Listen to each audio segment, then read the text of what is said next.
It's the mother nature of enormous, boundless, interminable figure.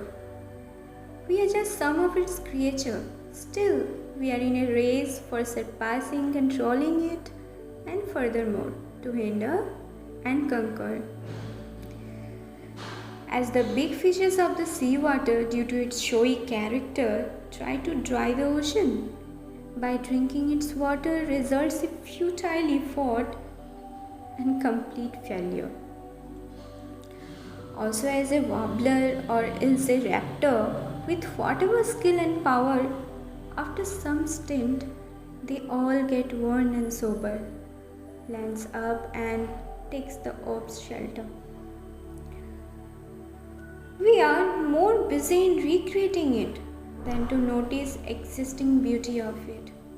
Earth doesn't fulfill every man's greed, but delivers enough to gratify every man's need.